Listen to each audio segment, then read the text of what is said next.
Wednesday. You know how Wednesdays go. 1 p.m. is Tipping Points and Puzzle Pieces. Show number 2 is the Bremerton Housing Authority, Kitsap Community Resources, and others as they come in with our conversation on housing. And then, of course, our new show at 5:30 where we cover the city council meetings and then have a discussion after that. So busy Wednesday, but we've got a special treat for you. We got a special treat for you today with the Bremerton Housing Authority. So today, their DE&I folks are with us today. That is diversity, equity, and inclusion.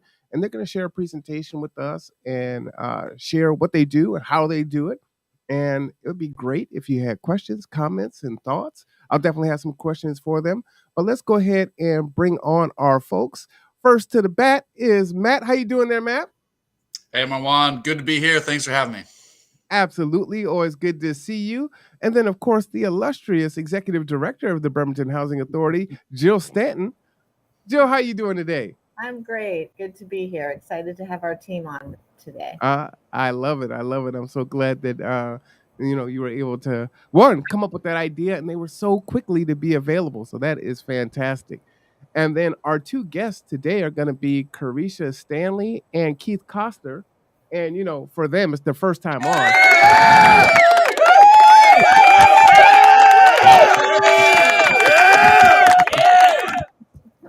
How are y'all doing? Carisha, how are you? I am amazing. Thank you so much for that lovely introduction. Absolutely. I'm going to try to move you around as I kind of shift cameras. So just try to push yourself to the center if you can there as I move you there. And Keith, how are you doing? I'm doing well, Marwan. Thank you very much. Thank you. That was that was no pressure after that introduction. Well, that's all right. I want to make it as easy and painless as possible. So glad that you can join us today. And before we get started, I wanted to have a conversation really quickly with Matt because he has some important news that he announced last Wednesday, but we want to really kind of hit that home as the deadline's fast approaching. So, Matt? Yeah, thanks, Marwan. I won't take up too much time because I'm excited to listen in on this presentation from Carisha and Keith. But I did want to follow up and make sure we got the word out as many times that our wait list for KEPA rent assistance. These are for general community members that are not going through our legal partners or our buy-in for. So just kind of the general wait list. This is where most folks access rent assistance. And that is closing this Friday. So this Friday will be the last day we'll be accepting pre-applications. Now we could open up later in the year. We just don't know. But right now we think we are somewhat close to having most of our funds allocated. And that's why we got to close it so we can fund all the folks that are on the wait list right now. So this will be an ongoing process of kind of figuring out where we are, and we'll definitely announce here first on the conduit if we are opening back up. But Friday is our last day, at least for sure, that we'll be accepting it, and we'll have to just see how that goes. Now, folks still can go through our legal partners if they're being evicted. So if you're actively in eviction, follow through with Dispute Resolution Center or Kitsap Legal Services or Northwest Justice. They can still give priority referrals, and our buy-in for partners, Hope 360, Survive and Change, Gather Together, Grow Together, Foundation for Homeless Poverty Management, Kitsap Immigrant Assistance Center, and Mount Zion Partnering for Youth Achievement. So those are the 6, and they can still refer because they're still under contract to refer clients in. Now, if we find there's even more money on the wait list than we anticipated, meaning that we're spending more for the folks, because right now there's about 500 folks on the wait list. There could be other rationing measures that we put in place that folks should be prepared for. But right now, we really hope that we can get the buy-in for partners through their contract. We can continue to have service for the eviction partners as they are referring in. There's about 80 folks each month that get assistance that are going to be evicted, unless we step in, and we hope to continue that number and then also get through. So that's the reason why we're shutting it down, is because we want to make sure we have money to cover all those responsibilities. And that's why we unfortunately just need to be very conservative. Hopefully it'll be that there's actually less and we can open back up in a few months. But essentially that's the 5-minute version of why we're closing, what's happening. And so starting over the weekend, if you try to apply online, so our website will be a little bit different. You won't be able to to access the online application, or if you come into 1201 Park Avenue, they won't be accepting KEPA pre-applications. And if you are in the eviction process, we're going to refer you to Dispute Resolution Center or to any of the legal partners to actually go through that process in order to receive assistance if you're at that stage. So any questions, Marwan, before I hop off? Or did I... No, I think that's great. I just wanted to remind people I'm putting the phone numbers up on the screen. Also, I have done a few podcasts on eviction help through KEPA. I go through the website an hour at a time. I show you how to actually fill out the application and kind of navigate that site, so you're not just like, "Oh, I'm not really sure what to do and how to fill it out." But also, the phone numbers are here for you. And again, as Matt was saying, you can reach out to any of the KEPA partners or the KCR themselves, and I will continue to flash those up and talk about those throughout the week up until Friday. So, absolutely. I definitely appreciate you jumping on here really quick, Matt. No, thanks for having me. Thanks for helping me get the word out. And turn it over to Bremerton Housing Authority, and excited to hear the presentation. Thanks, team. Thanks, Matt. All right, Jill. So you have brought these fine folk with you today. So Yeah. tell us about these. Okay, so as you know, Marwan, because we've talked about it before, at the Bremerton Housing Authority for since before I arrived, this housing authority has started initiatives around diversity, equity, and inclusion, both internally for our employees, but also externally, so that we can make sure that the way that we serve the people who it's our mission to serve, that we're doing it in an equitable manner and an inclusive manner. Last year, we started our DE&I ambassador team. It's not an exclusive team. Anybody that wants to be on it can be on it. We have a core group of approximately, would you say 10 people? Approximately 10, and it fluctuates. People, join as they can, and sometimes if they're more busy, they'll miss a meeting. But it's a pretty active group, and we've very much been in the learning stage last year. Two of our most active members are here today, Carisha Stanley and Keith Coster. And the reason that they're here today is because we recently did a presentation for our Board of Commissioners on this initiative. And it was just such a well done presentation by the two of them that we also had them do it for our management team. And I just thought it would be a great opportunity for the community to hear what we're doing around DE&I, and who better to present than two of our ambassadors who have played a major role both in the housing authority, but also in other community activities. Both Carisha and Keith were very active in the Juneteenth planning for the Freedom Festival and also for the Resource Fair. So that we're excited. They both work in our contract management services department in compliance. Super smart and creative people that we're really blessed to have on board. So with that, I think we can just start the presentation. All right. I love it. Well, thank you for that, Jill. We appreciate you continuously bringing, new information to us and sharing it out with the community, right? Like, everyone doesn't get exposure to this type of resource, right? DEI and from subject matter experts. So,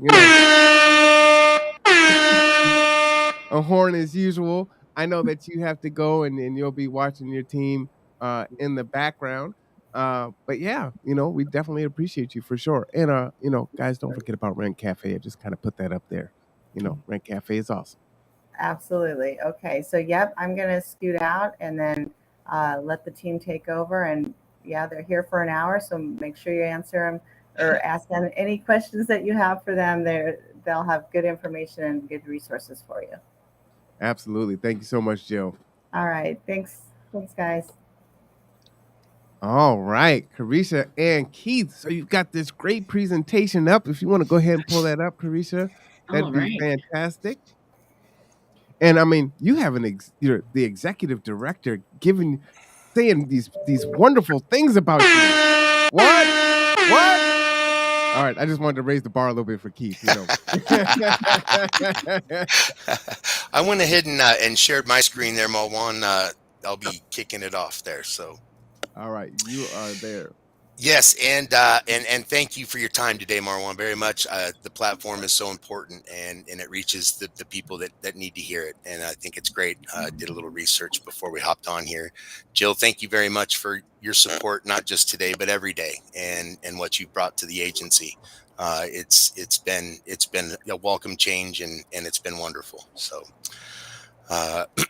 I am Keith Coster. I'm a compliance specialist for Contract Management Services Division at the Bremerton Housing Authority. I've been a part of the Diversity, Equity, and Inclusion Ambassadors since Tim Shaney started what he called a learning journey at the agency early in 2021. So today I'm just going to hit some high notes, a little bit about how the ambassador team and the initiatives around diversity, equity, and inclusion got started. Some things about how it has impacted me from the beginning of the journey to now. Some things that our agency has learned along the way, and some unlearning we had to do, and using what we have learned to try to impact the agency and the community and the people that we serve. So as everyone knows, it all starts with a first step. At a board meeting in the summer of 2020, Commissioner Flood and others on the board asked to see some demographic data on those who had been recently added to our wait lists at that time. In response to the specific request and to the larger interest from the board in diversity, equity, and inclusion activities at the agency, Tim, we reported the data, of course, to the board, and Tim decided it was time to launch a volunteer initiative called A Learning Journey around diversity, equity, and inclusion in our housing industry in our community. So early on, the group committed to formulate a foundation so that the committee would seek out knowledge and ideas from other agencies in the area, local social, civic, and leaders and activists, and try to identify if we as an agency could be more diverse and more inclusive in our policies and practices. The group also early on was dedicated to find ways to bring some of these things we learned about diversity to our teammates and help them navigate situations they may run into, conversations they may have in their work every day with community, coworkers, residents, and in their personal lives.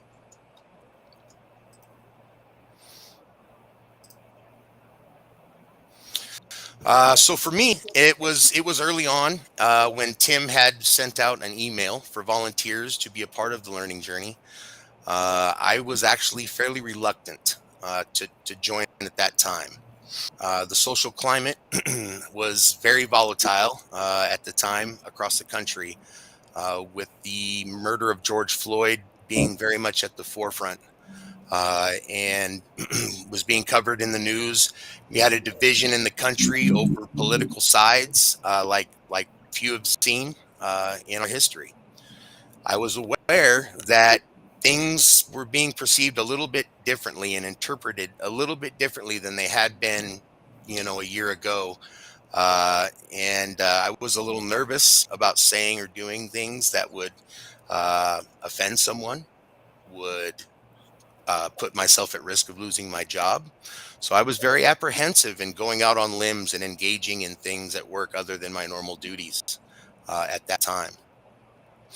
It'd been a long time. I've worked for many companies, and the opportunity I had here was not one I wanted to lose. So, excuse me. The Monday after our country lost U.S. Representative John Lewis, I came to work to the Norm Dix Government Center, and I noticed that our flag was not a half-mast. I was committed to bringing it to someone's attention, to make sure that was fixed. However, I was so nervous about who I was going to tell, how I was going to tell them, because I was nervous that it would be perceived as a politically motivated or racially charged request that I wanted to make. So at that time, Tim was our supervisor while our manager was in the field. And so when I wrote the office about the status of the flag, I included Tim on my email so that I knew that I had a manager to see that it was all done respectfully. So shortly after I sent the email that included Tim to the office, he approached me personally and asked me if I would be interested in joining the group that had volunteered for the learning journey. And Tim coming to me directly and inviting me to be a part of the group reminded me that my fears were not my own. They were fears that everyone around us, was having at the same time. It reminded me that I had allies here and that my teammates would be very supportive and compassionate as we took our first steps, and that it would be okay to make a mistake. I would be forgiven. Since then, the work we've done surrounding diversity, equity, and inclusion in our agency and more importantly in our communities, and how we've been applying it to our housing mission has been some of the most rewarding work I've ever done in my professional career. So I am so grateful that Tim approached me personally. So some things we learned. We learned very quickly that we needed to do a better job of identifying the populations we already served and the populations we needed to try to reach, as well as better ways to engage them and deliver our message. Through our experiences we shared in the meetings early on, we knew that we needed to first gauge our teammates' level of comfort and knowledge of diversity.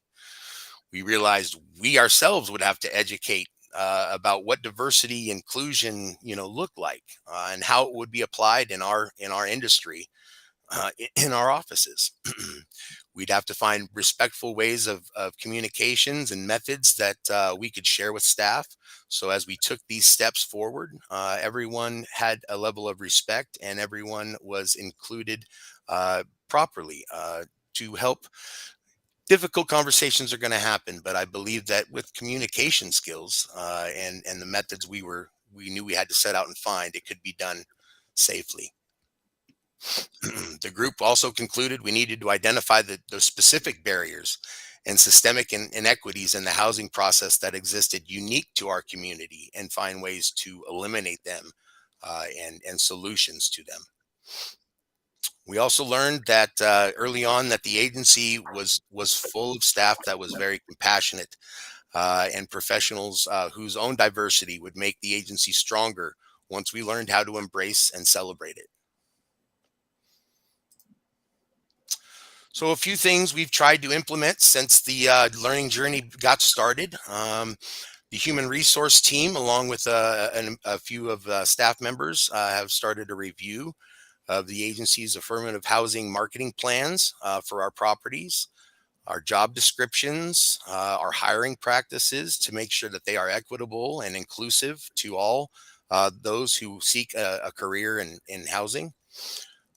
We've worked to translate our waiting list documents and program advertisements so that it can reach more communities in our, more population in our communities, and especially the underserved who have a language barrier. Of course, the group and different ambassadors from the group attended separate seminars, workshops across many different topics of diversity, equity, and inclusion to gain some of the skills that we needed to bring back and share with our agency and the staff. Of course, the formation of the DEI ambassador team itself, was brought so that we could provide staff members with a safe group to speak to if they needed to approach someone about something that was going on in the workplace. They knew that there was a group of people designated for that purpose. Excuse me. We wanted to promote cultural awareness through the DEI ambassadors group. Highlight external outreach efforts, promote community partnerships, address internal agency components, and provide a safe work environment that everyone felt they were being included and celebrated. We have started to include diversity, equity, and inclusion as part of our mandatory annual training. And it is now worked into our schedule, and every staff member will now take part in that every year, and we will continue to update and find new material to help continue on the DEI goals.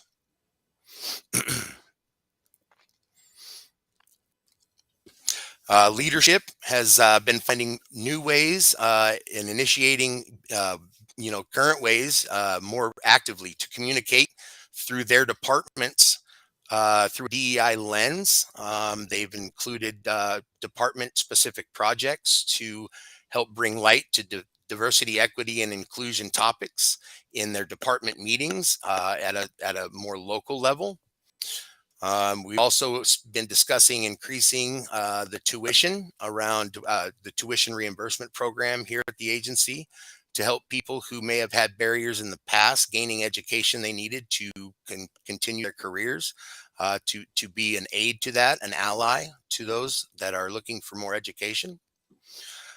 We continue to poll and survey our staff to basically get an idea of what we're all learning together, and to see where the benefits and the impact has lied from the last year.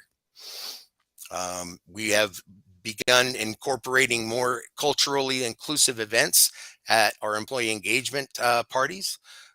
We've enjoyed learning very much, including the fact that we translated the wait list. We were actually able to translate 15 languages out of 12 with just the staff we had at the Bremerton Housing Authority. We did not need to seek out any outside help translating out of 15. We only needed to seek help for 3. And we've also enjoyed learning a little bit about the cultures and the communities that folks came from, and especially their recipes. It's been great. So, and the question was posed, why is this necessary? Is it just because the news is a little more charged? No, it was more than that. We needed a culture shift because we found out when we first did our surveys to these staff, 63% of employees believed that management had not been encouraging diversity.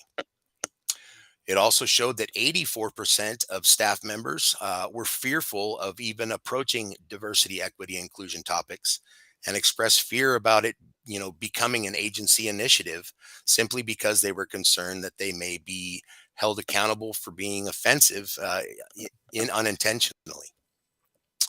Also, we've learned that Kitsap County at the time is the 7th largest county by population in Washington and 4th in population density. So how is it beneficial?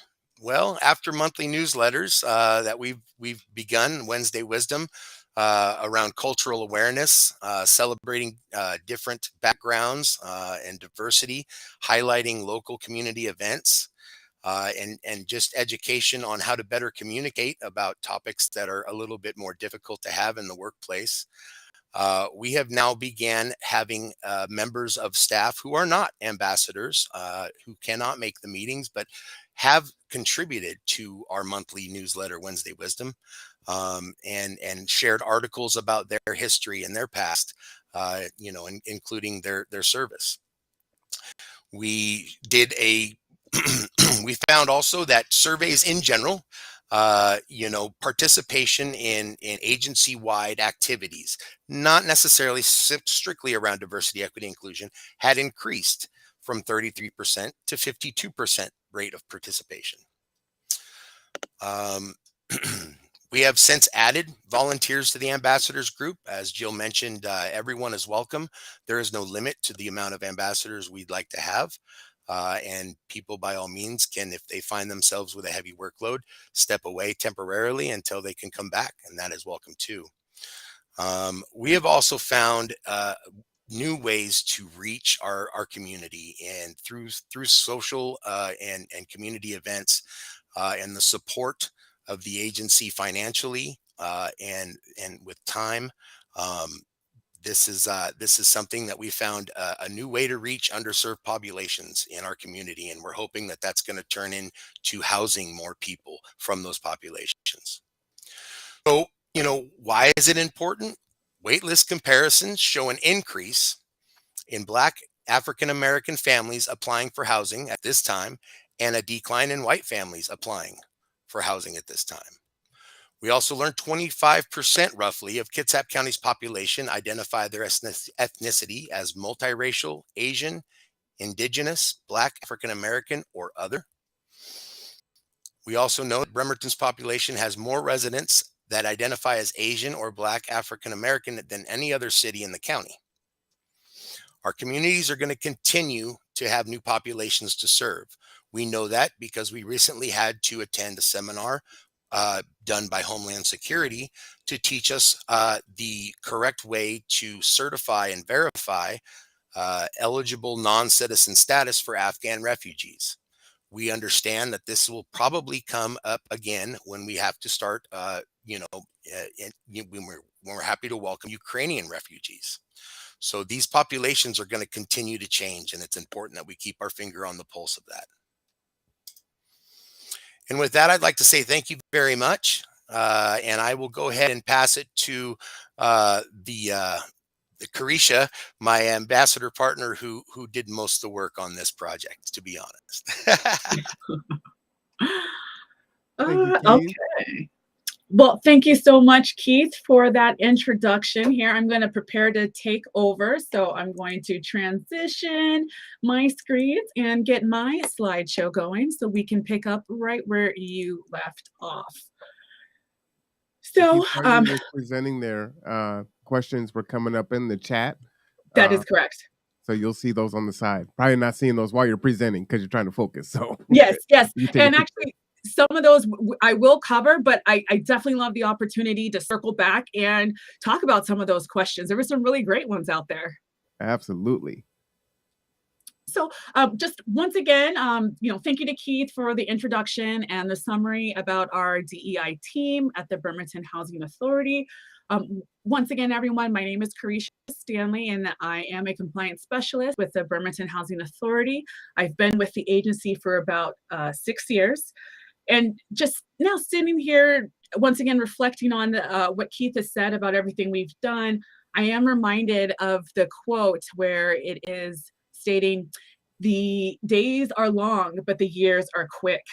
And I say that because there were some days when we would meet our diversity, equity, and inclusion team, and it truly seemed that we were posing way more questions than we could answer or our leadership would answer. However, as Keith has provided us with a summary of some things that we've managed to accomplish in our short 2 years in the creation of this committee, boy, did time fly, because we have done a lot considering this is a meaty topic that is diversity, equity, and inclusion. I know we had a lot of ideas in the beginning on how to move this initiative forward, but we weren't exactly sure on how to see the things through. So to one of the questions about, how do you get started? It is trial and error. There does come a sense of being okay with not knowing what to do and not being paralyzed by fear. When you're taking on a topic like this, I would definitely say, show yourself some grace, move with respect. Both those things go a long way when starting a diversity, equity, and inclusion initiative where you work. So really quickly, my part of the presentation, I'm going to talk about the impact that the DEI learning journey has had on my experience at the Bremerton Housing Authority. I'm going to take a moment just to quickly define diversity, equity, and inclusion. And I'm going to talk about how we're moving the agency forward with a diversity, equity, and inclusion lens. Carisha, you want to put your slides up there? Oh, do you not see the slides? Mm-mm. Oh, let's see here. Try to give you a little chat there. Thank you. Appreciate that. Let's probably, it would help if I shared my screen. Sorry about that, everyone. I was just so excited. All right, take 2 and stand by for me. And All right. And how about now? You're perfect. Awesome sauce. So, in regards to my learning journey, since my learning journey began, I have had the opportunity to attend various webinars, trainings, and symposiums. And so to talk about how the DEI learning journey has led to my own personal growth, I'm actually going to use a slide from one of the trainings I had the opportunity to attend here in our own county. This slide really resonated with me as it was a way for me to show how trepidation or fear can lead to transformation.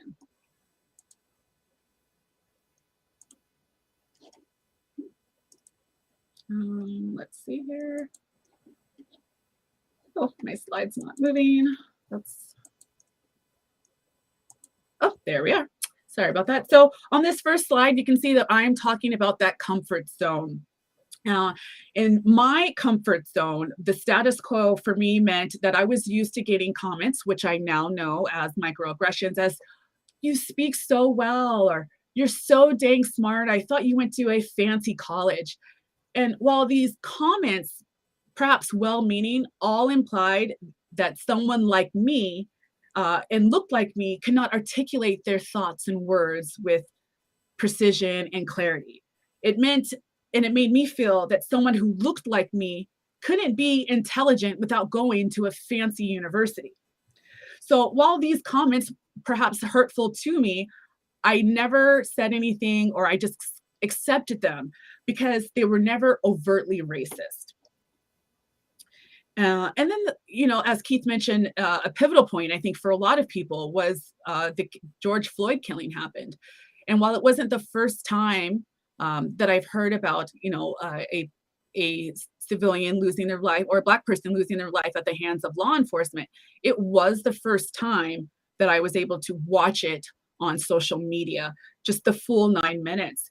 And that really put me in a heightened sense of emotion. I felt denial. There's no way that I could just watch this on social media and television. I felt fear. I felt that this could easily have been perhaps someone that I cared about, my loved one. I felt anger. How could society be okay with this? Where was the value for this man's life and for those who look like me? So as all of these feelings began to build inside of me, I found myself marching into the fear zone. And in this fear zone, I started feeling that uncertainty and worry about, will my job say anything? Or worse, will I be met with silence and indifference? I was being confronted with feelings of wanting to help out, but not knowing how. All of a sudden, I became aware of all the things I did not know, but needed to know in order for me to help. It was this emotion that led me marching into the learning zone. In February 2021, fresh off our agency's appointment of a new executive director, I had the opportunity of attending a national symposium called Toward a Racially Just Housing System. It was at this symposium my curiosity and passion was ignited. I found myself wanting to learn more skills so I can make a meaningful impact. I found myself Googling, reading, attending various webinars and trainings just to learn more. The more I learned, the further I headed into the growth zone. As a DEI ambassador team member, I, along with the team, found our footing and our motivation and inspiration through little things that we would take care of, as far as sending out polls to our staff members, getting actual responses back. The more I learned about diversity, equity, and inclusion, having difficult conversations, and other skills, the more empowered I felt. This was a process of relearning and building new habits. Because of these DEI initiatives, I am now pursuing additional education so I can continue helping others with a diversity, equity, and inclusion lens on. So now that we've talked about my own personal journey, I'd like to just take a moment to quickly define diversity, equity, and inclusion so we can make sure we're all on the same page and know that these are more than just buzzwords. When we take a look at defining diversity, before I began training on this topic, I mostly thought diversity was about race, gender, age, and perhaps your national origin. Now I realize it's so much more than what you can physically see. Diversity is also about your educational background, your veteran military status, career aspirations, socioeconomic status, sexual orientation. Diversity is so much more than what we can see. When we talk about defining equity, I think this picture describes it best. It's about access. As you can see here, everyone equally got a box to view a soccer game, but each individual's needs are different in order to see the game in the same manner that perhaps a taller person can. So equity is really about making sure that each individual need is taken into consideration and making sure that they have access to what they need. And finally, when I'm defining inclusion, I think it is best defined as any one of us being able to show up into any space as your authentic self and know that your voice will be heard and your voice will be valued. So now that we've talked about my journey and we've quickly defined diversity, equity, and inclusion, I want to talk about some of our housing goals at the Bremerton Housing Authority, but with a diversity, equity, and inclusion lens. So one of the goals we had as an agency was to help our residents thrive. This meant developing a workforce that is sensitive to the needs of the diverse group of residents and program participants we serve. This meant providing opportunities for self-sufficiency for our residents and program participants. Some of the things that we've done is we've created a customer service working group. We started spreading our housing mission to underserved populations in Kitsap and Mason counties by participating in community outreach events, such as the 2022 Juneteenth Freedom Festival. Bremerton Housing Authority also participated in the 2022 resource fair, and we are currently working on putting on a vaccine clinic for our residents, program participants, and the community to again help everyone thrive. As an agency, we realize there are barriers in place that prevent people from accessing things and resources to help them live their best quality of life and protect their well-being. Normally, I would let you all read this, but I'm not sure who can all see the slides. So some of the things that we also hope to do in the future is to continue to establish activities for resident involvement to encourage consistent resident involvement, diversity, and cultural awareness. At some point, we'd like to create a full-time position to help Bremerton Housing Authority review our current practices when it comes to promoting and educating residents and program participants on housing initiatives, and to analyze the extent in which they support or hinder our agency DEI goals. Now, the value to helping our residents thrive, of course, is we now have an agency that is becoming more than just providing a service. We are now actively involved in establishing meaningful connections with our residents and our community. We do this by empowering our residents. Example, by our Ready to Rent program. This is a great program where we teach individuals how to be good renters. They'll cover topics such as understanding your lease term, checking and editing your credit report, understanding different legal terms as it relates to housing. Another goal that we had as an agency is to enhance technology integration, which we had established as providing tools and resources to promote innovation and problem solving. So while our DEI team has not specifically addressed this goal currently, we have thought about how in the future we can meet employees where they are, build on their knowledge, skills, and abilities, and use an internal training program to improve technical skills. And of course, the value to this, us building these skills, is we continue to train staff to have the knowledge needed to utilize the new technology and applications such as Rent Cafe, cloud-based technology, and various DocuSign applications. Perhaps there are, we have internal things in our internal training center that we want to tap into and get that out to our team members so that they can begin building the skills needed as we continue to move into the future. And ultimately, we would like to foster a learning organization where continued learning is our normal. So if we say it's time to pick up a new certification, no one is surprised. That is the culture that we have as an agency. It's a better prepared workforce that is in a better position to serve our community and residents. Taking a look at our goal, number 3, which is to fully utilize our programs.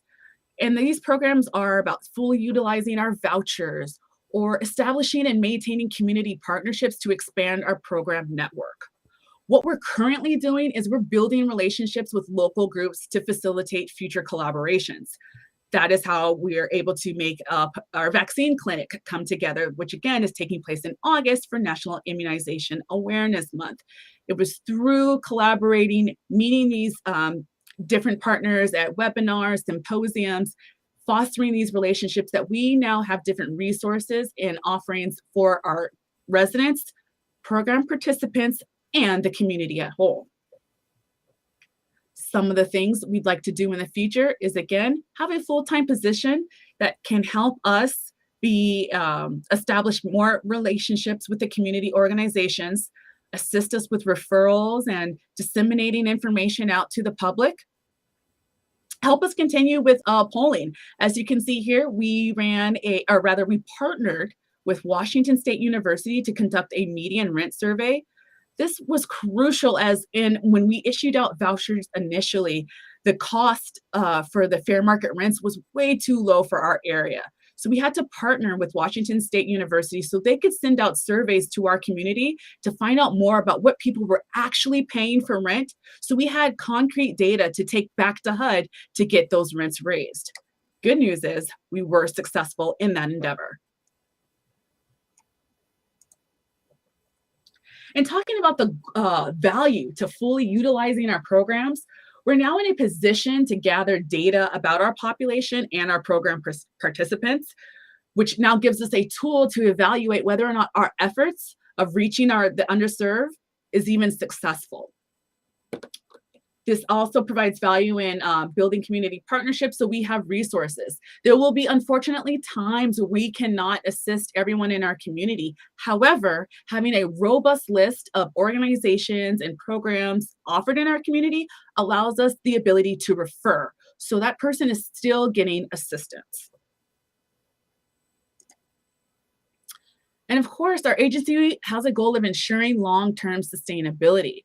And by doing that, that means reviewing internal and external policies and practices through an equitable and inclusive lens, developing metrics to ensure the success of our diversity, equity, and inclusion initiatives. So some of the things we've currently done is we have taken a look at our recruiting practices, our selection process, and our job description. For instance, we're taking a look at pronouns. Do we need to use those in our job description? Do we have unnecessary barriers? For instance, do some of our maybe administrative jobs, do we really need a must lift 50-pound requirement? No, those are the things that we are reviewing to try to eliminate barriers to ensure our long-term sustainability. Looking forward, we're hoping to continue to develop policies and trainings to support our agency's diversity, equity, inclusion mission, to prepare leadership and management for selecting, managing, evaluating, and retaining diverse employees.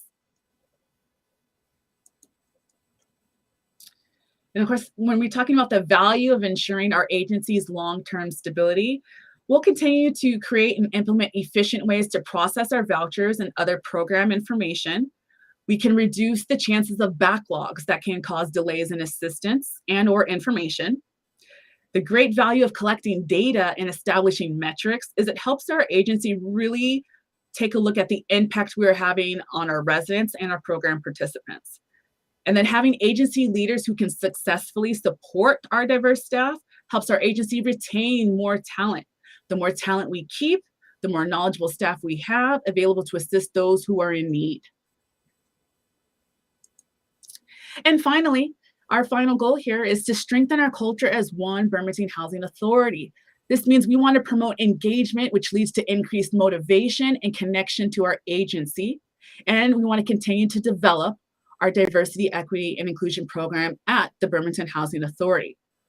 One of the things that we've done so far is we've started a monthly newsletter, which is distributed by our DEI ambassador team. We cover items such as cultural holidays, information on how we're building relationships with the community members. We offer volunteer opportunities and other topics to support our DEI goals and respectful communication. Another thing that we began doing is focusing on inequities felt by staff. As Keith mentioned, we've sent out surveys. We're currently in the process of sending out another survey so we can begin building our data to see about the impact we are having. Have the feelings of our staff changed around the topic that is diversity, equity, and inclusion?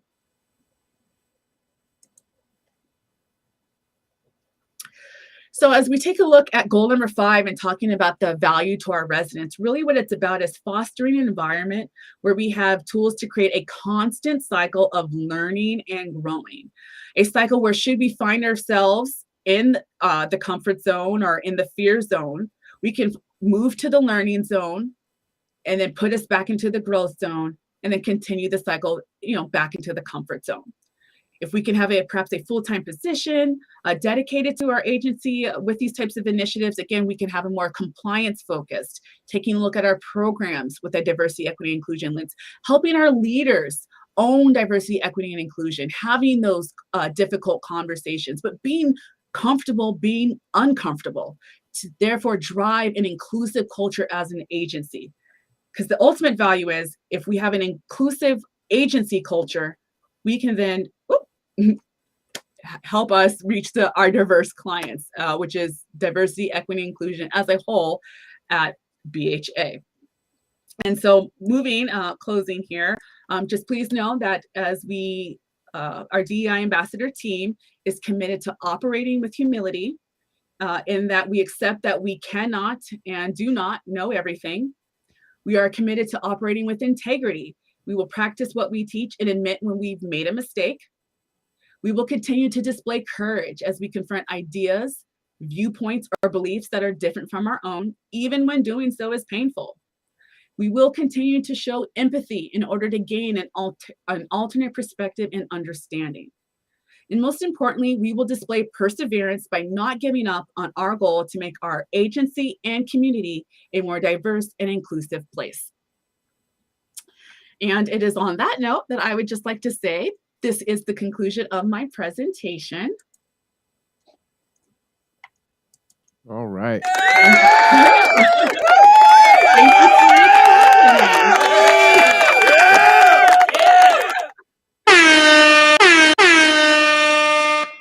All right. That is fantastic. I love it. Thank you so much, the two of you sharing. There are a ton of questions in the chat. I'm hoping we can kind of go back through those, and even though they were things that were said at time, they'll be relevant as we kind of go forward. So I'm going to go back to the middle. I'm going to put them on the screen for folks to kind of follow through. And although you may have answered them in the presentation, if you answer them again, I think it's just helpful for folks. As I was saying before, a lot of people aren't exposed to DE&I work. And they hear it, and it is a very scary thing, right? Like, what is that going to mean to me? How's my workplace going to change? Is there something wrong with me? Like, all these thoughts and things come flooding through. And so there can be resistance based on that. So I think this is just a great opportunity to have that dialogue for more people to participate in that and learn in a safe space. Absolutely. Yeah. I was planning on staying around as long as you like. So I love it. So the first question actually is for you, Keith. So what made you move past your reluctance? You spoke about that earlier. Yeah.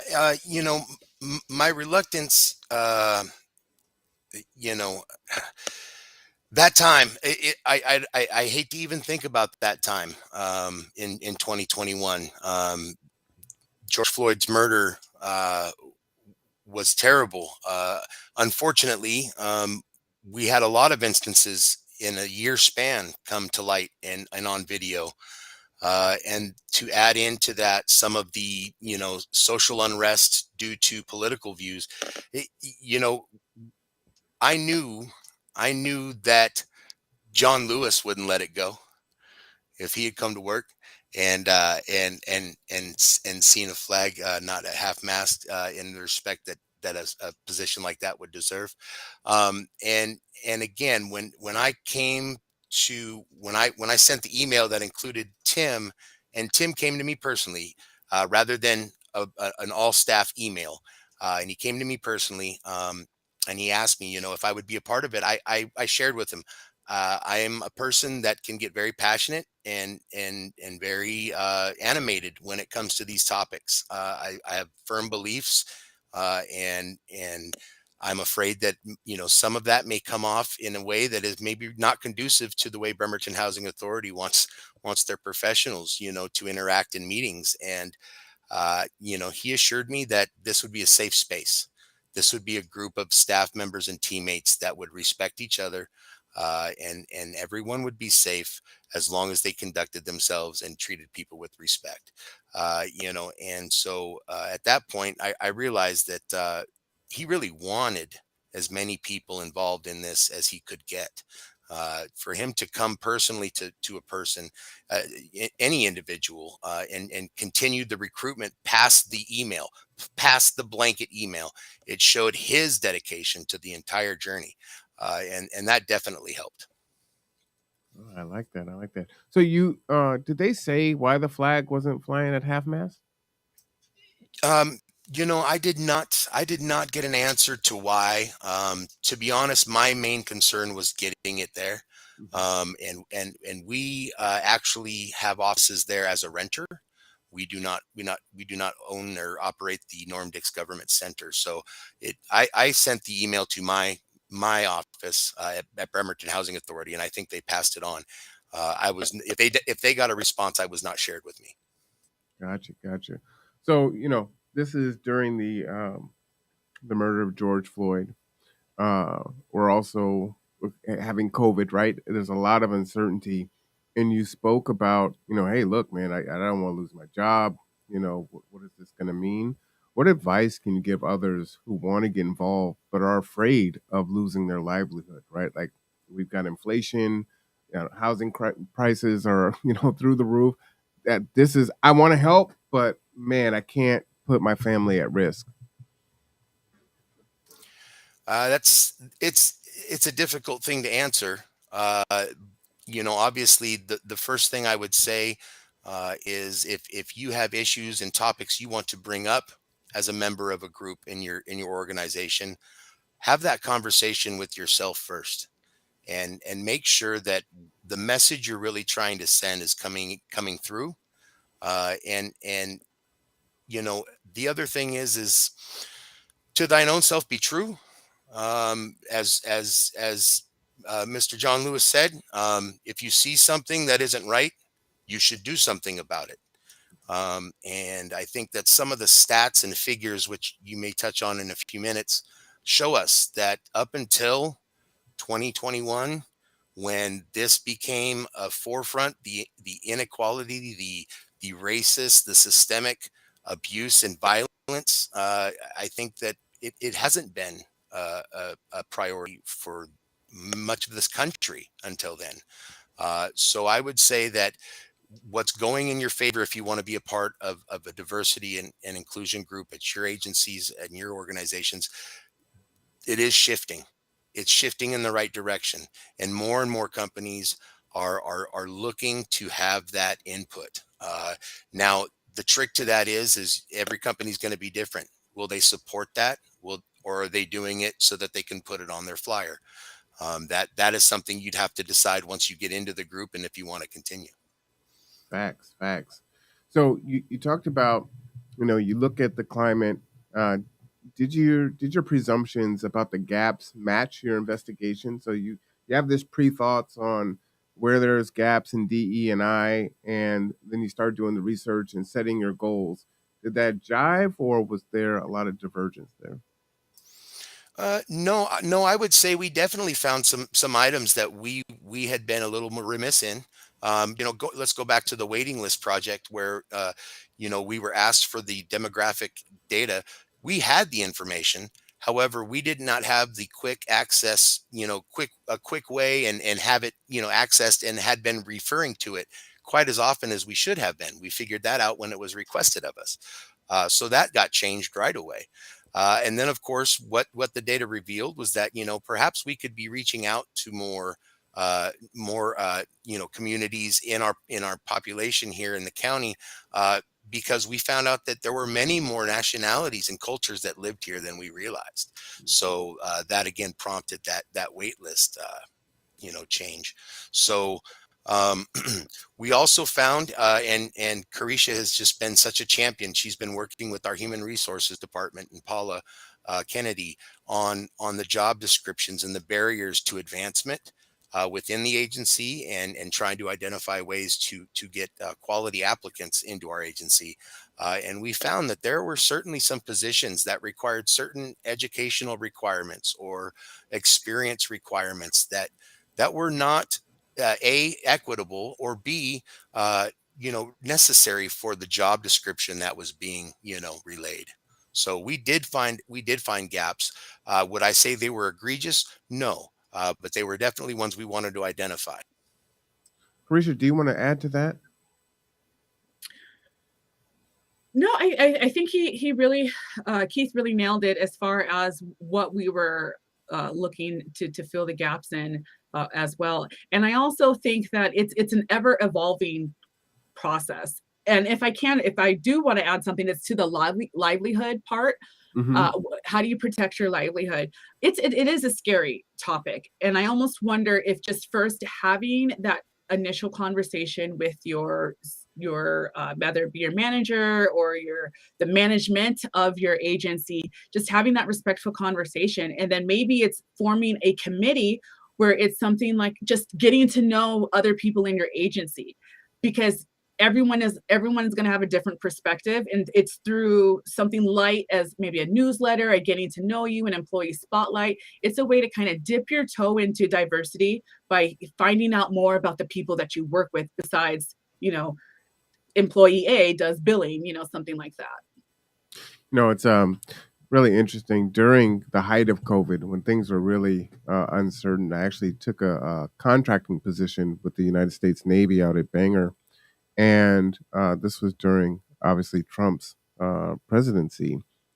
And they decided to kind of create this panel. They called it a kind of a Tiger Cruise on diversity.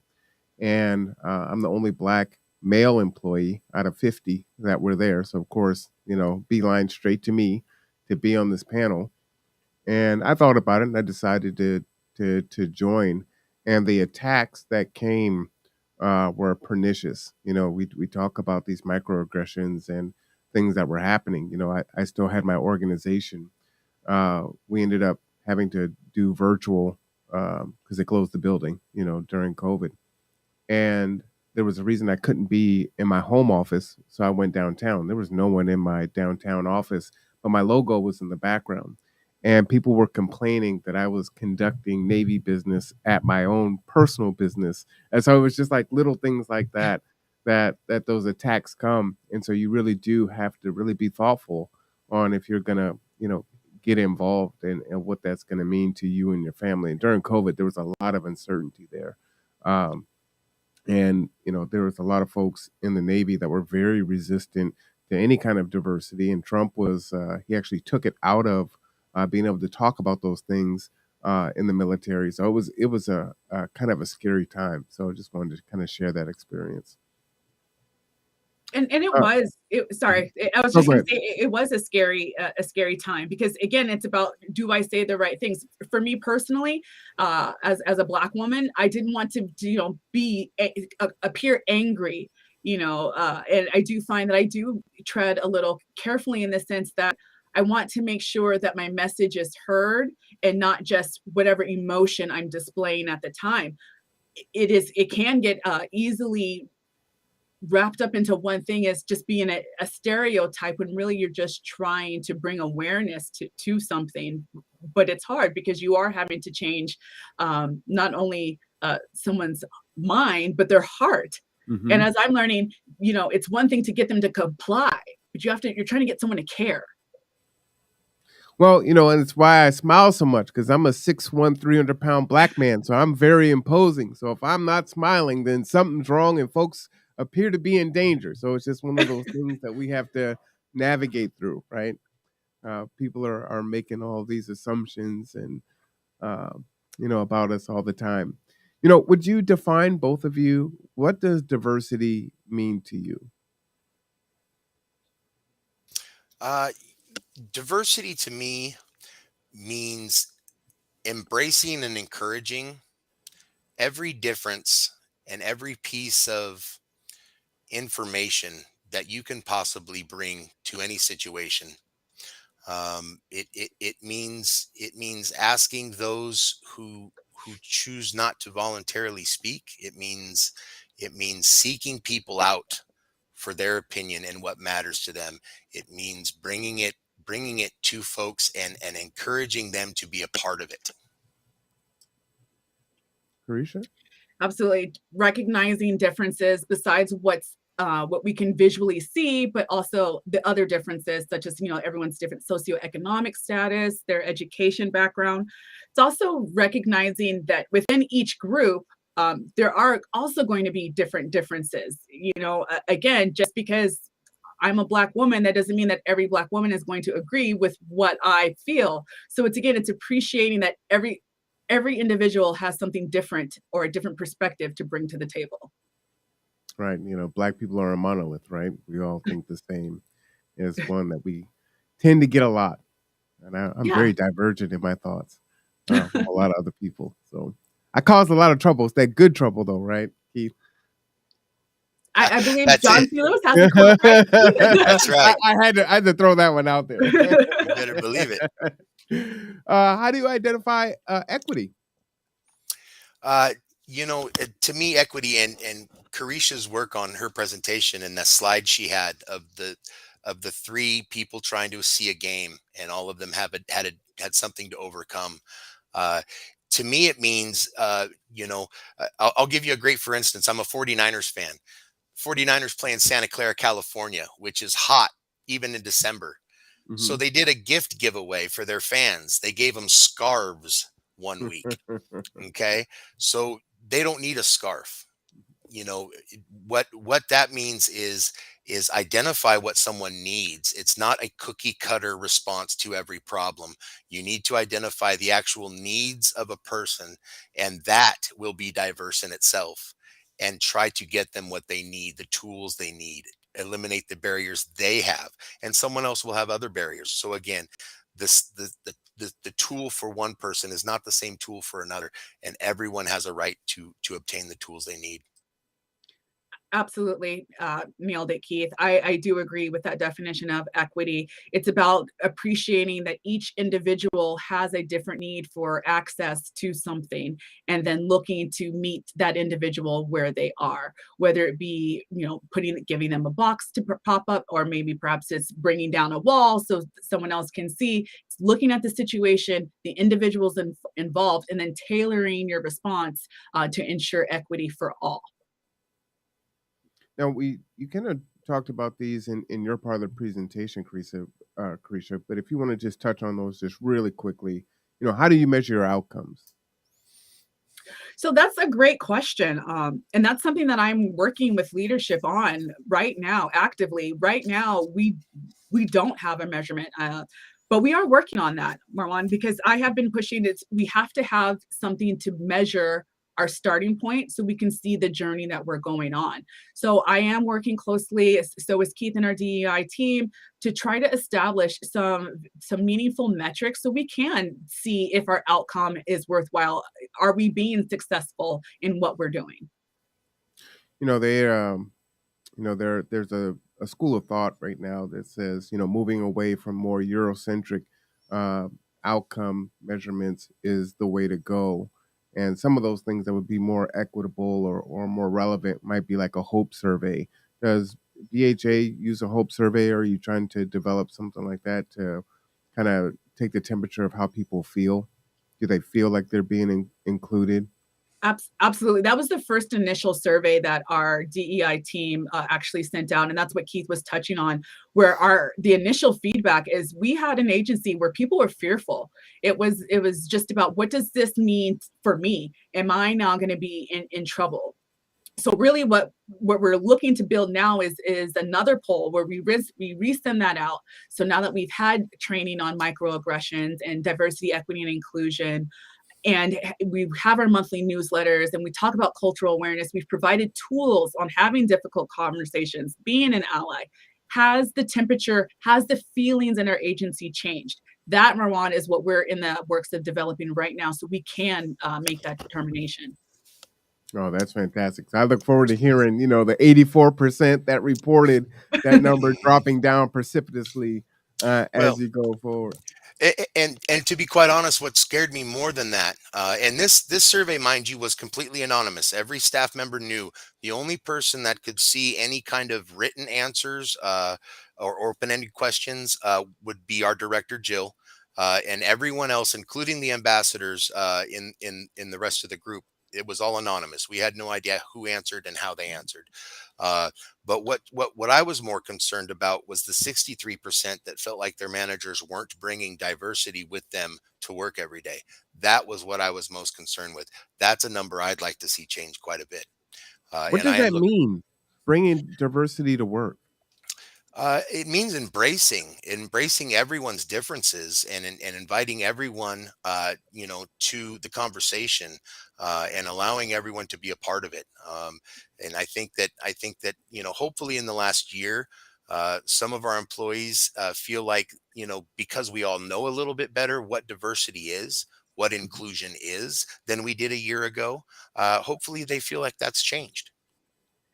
And I also think it's important that part of that, I think, was that if you've got leadership all looking the same way, then that's not making someone who does not look like them feel like they have a place. And I think that was really kind of at the heart of what that survey was trying to tell us, as far as, are they promoting it? Do they offer that? And I think that what we needed to do as an agency was to reflect on how we can create pathways for our different diverse staff members to gain access to leadership positions, so that way they can look the way that we're saying that we want to be diverse.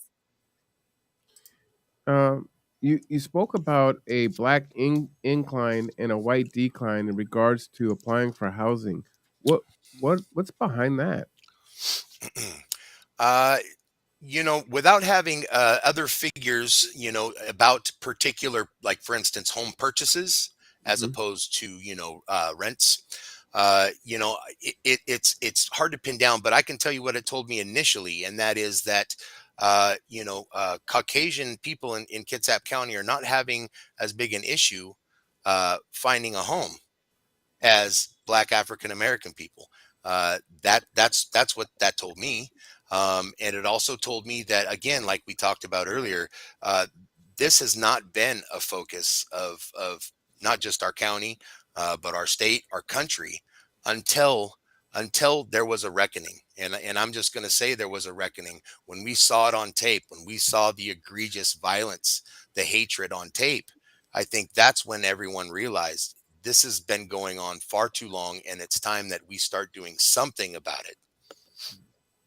So with this Black Incline, do you have any programs for Black African American communities, like to rent to own or first time home buyer, educational programs to put them into position for home ownership through BHA? The home ownership program is not something I'm very familiar with. I work in the CMS compliance division, so I'm doing other items. However, I can tell you that we do have programs that are designed for, we have VAWA protections for those, who run into violence, domestic violence cases. We have programs for foster youth that are becoming adults and finding homes. So whether we have one specifically devoted to Black African American families looking for homes, that would be hard to say. I can tell you that if it was a federally funded program, which is most of what we do, we take federal funds and we get them to the community members that need them.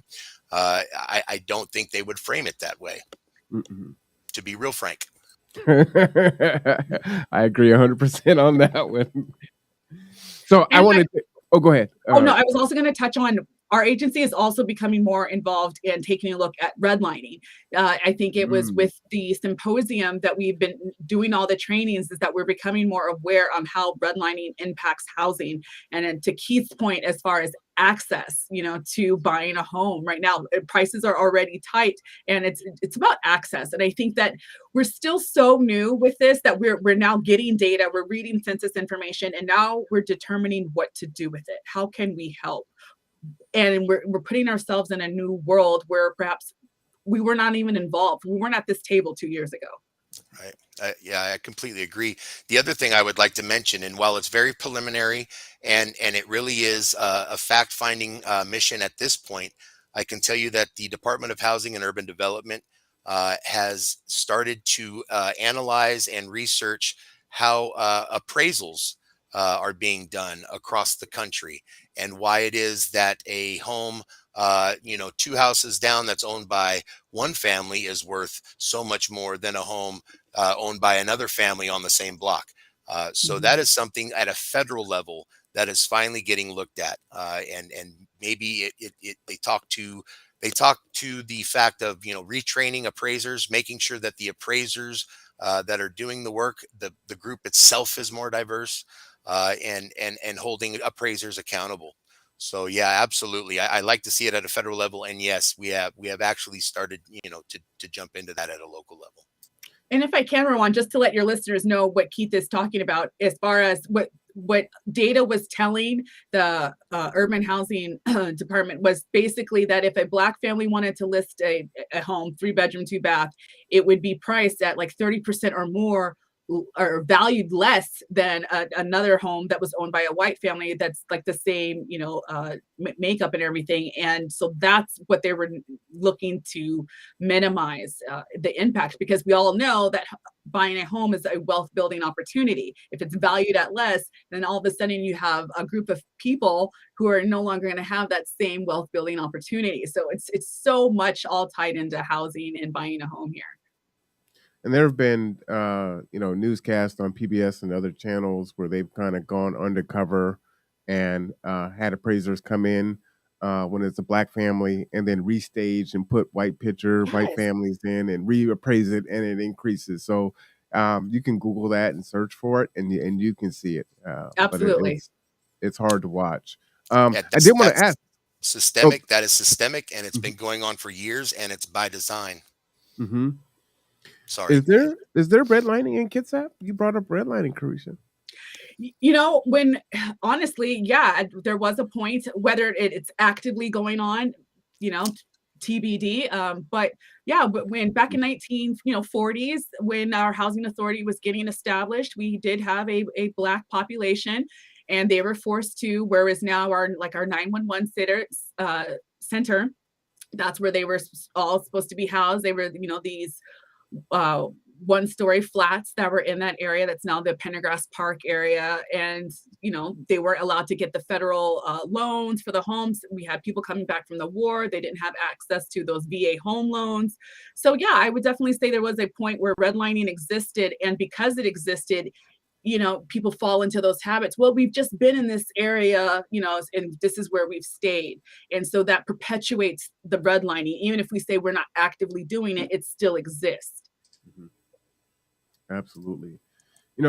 These two questions here are really important. What advice do you have for those who may experience microaggressions, backhanded compliments, or racism, but they're not really ready to confront it in the workplace or in their communities, organizations? Carisha? I was going to say, this is really tough. Honestly, each individual is going to have their own emotional reaction, and they should be entitled to feel that way. Because you've offended me, it's not my job to now safeguard your feelings. But what I will say, it's about your comfort level. As I mentioned in my story, I accepted microaggressions because they were not overtly racist. I didn't, that was my status quo. So if that is not your status quo and you want to change that, I think respectfully, you have to just say, oh, thank you for, or hey, I noticed you said something like that. What made you say that? You know, or, oh, what do you mean I speak so well? Could you tell me a little bit more about that? Again, it's about sort of saying it back to them in a respectful way and then asking them to clarify, because perhaps they don't know that it sounds like a microaggression, or perhaps they just need to know why you feel that way. But it has to come from a place of respect. If you're at that heightened emotion, they're going to get at a heightened emotion, and we're not going to reach a place where we can find that common ground. Yeah, I absolutely love that, Carisha. Because again, when everyone's in a heightened state, nothing gets done. However, but I would add to that, call them out on it. That's what should be done. And I'll tell you from my experience, um, I've learned so much. Just gathering content for our monthly Wednesday wisdom issues. About different topics and different cultures. I've learned things that I had no idea. I had no idea that the phrase peanut gallery had a racial connotation to it. I had no idea until I learned. And so while I would Ooh, hate, tell us. I don't know. Tell us this one. so the peanut gallery was often referred to as the very top tier of the theater in old colonial plantation towns, and they did allow their slaves to attend the theater, but they had to sit at the top, and they never swept it, and so peanut shells would gather on the floor because they didn't care to take care of it, because that's where the slaves had to see the show. So that was the peanut gallery. It roughly, obviously there's a lot of there's a lot of other things. The rule of thumb is an incredibly offensive term, and I had no idea until I learned it. So yes, when someone is presenting that way, a microaggression, and call it out, because it may not be intentional. You may get a chance to teach somebody something. Or as we like to And I say, asked that question because all I didn't in. know that. It may not, it may be in ignorance, right? I don't know the history of that. I mean, there's history behind picnic. There's so many different things. Oh, right. And that's new. That was new. I just learned the backstory on picnic, and I'm appalled by it. But again, this is a new kind of time that we're all in, as far as we're all very aware of our charged past of the United States, and some of the things that we accept as normal, the status quo in our comfort zone, are no longer acceptable. So I think, as Keith said, if we're going to respectfully call out, it's about really bringing them in to have that conversation with respect, so we don't have these charged feelings that just leave us just more frustrated than when we first heard the comment. Well, and we'll touch on grace a little bit later, but I think that really is super important, right? Like I didn't know what the connotation for the peanut gallery. Man, I use that all the time, right? I don't know, and so while you may now be in the know, and you're bringing that to someone else, as Carisha was saying, coming with that heightened emotion, it isn't going to help the situation, right? It's like I literally don't know that. I've been using it all my life. Everyone uses it, It just I would have had no idea. So giving grace in that space, I think, is really important for sure. Uh, how do you exercise self-care in and out of work?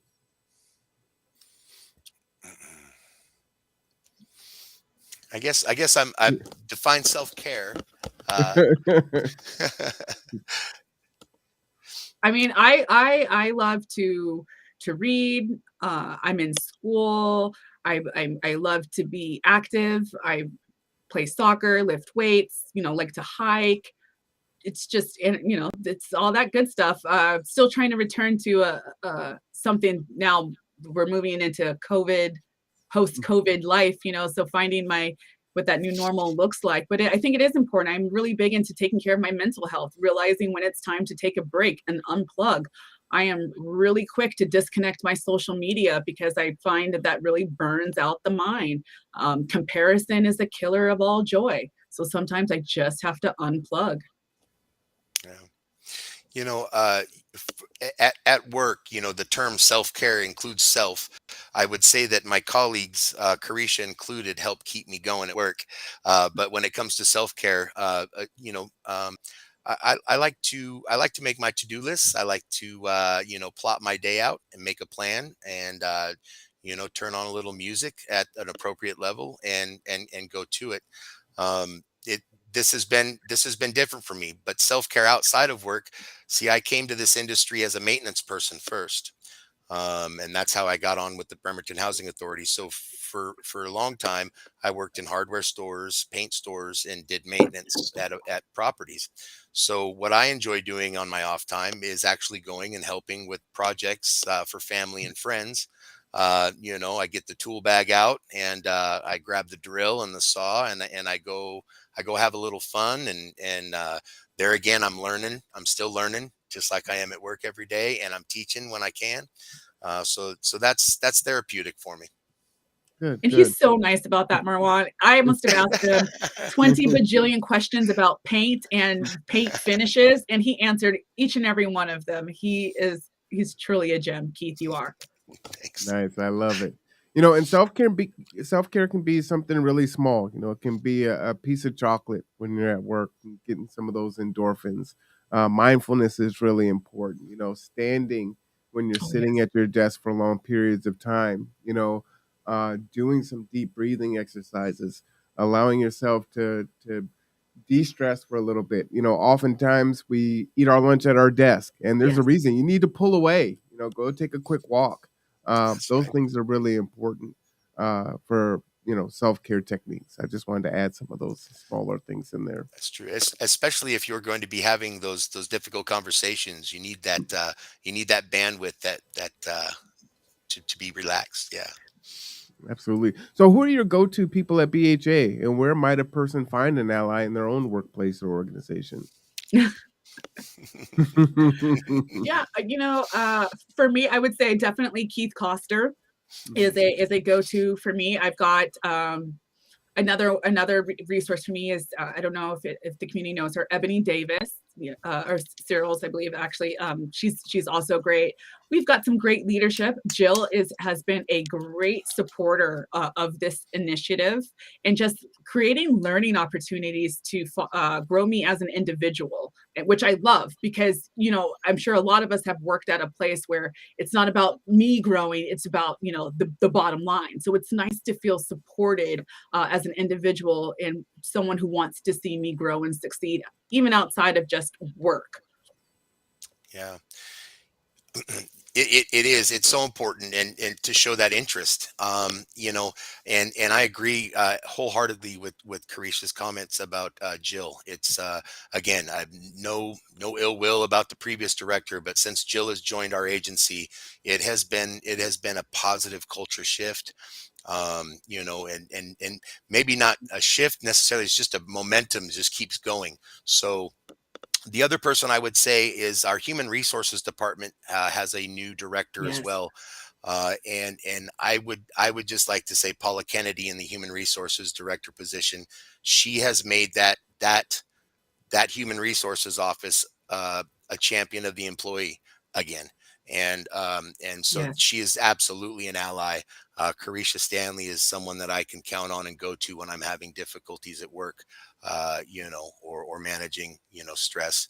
And I would say to anyone in their own organizations, that you're looking for an ally in, I have another one that I'd like to share, and it was someone that I encountered very early on in my days at the Bremerton Housing Authority. Her name is Deborah Gallagher, and Mm, she I is know her.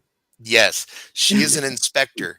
And in some of my first days as an inspector with her, she was training me, and we had visited an elderly property, and we were conducting our interviews, or the inspections rather, in the units, and we went through a hallway, and a resident there came out and wanted us to take a look at his gutters on his back porch, even though technically his unit was not on the list to be inspected.